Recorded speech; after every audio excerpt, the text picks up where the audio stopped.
Tokrat tretje mesto, spet v šprintu, v klasičnem šprintu. Kako je šla etapa, kako je bil ta klanec najdaljši doslej na tej dirki? Ja, etapa je bila od začetka kar hitra, sicer je bila zelo kratka, samo 110 km.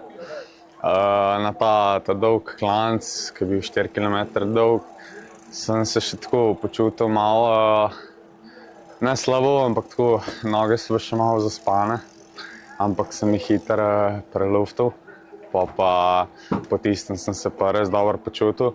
Potem smo se še, potem smo prišli na zaključni krog in tam je bil še en kilometer dolg klanec, na katerem pa sem probal, čez katerega smo šli trikrat.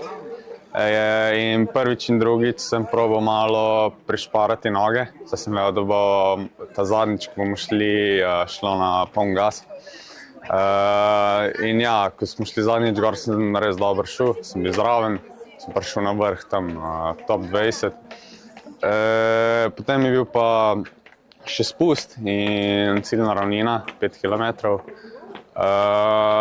Bila je široka cesta, pa visoke hitrosti, bilo je kar tako veliko komolčkanja, mislim, veliko smo se rukali, ker so vsi hoteli zmagati.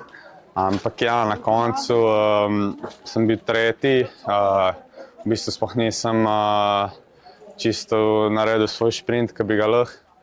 Ampak ja, na levi strani sem mu zaprto pot, po desni bi bila predolga pot. Ampak ja, tako to je v šprintih in sem zadovoljen s tem tretjim mestom danes. Se pravi, dirka je bila danes malo prekratka. 10., 7. in 3. mesto, ravno ob zadnji priložnosti si vseeno dosegel vrhunski rezultat. Jutri pa v gore. Kako pa jutri? Ja, sem zadovoljen, vsak dan se bolj počutim. Ja, danes je bila malo prekratka, če bi še ne 40 metrov, bi bilo super. Ampak ja, sem zadovoljen s svojo predstavo, glede na to, kako so potekale moje priprave v zadnjih 2 mesecih. Nisem bil konstanten, ker sem mogel še sanirati poškodbo.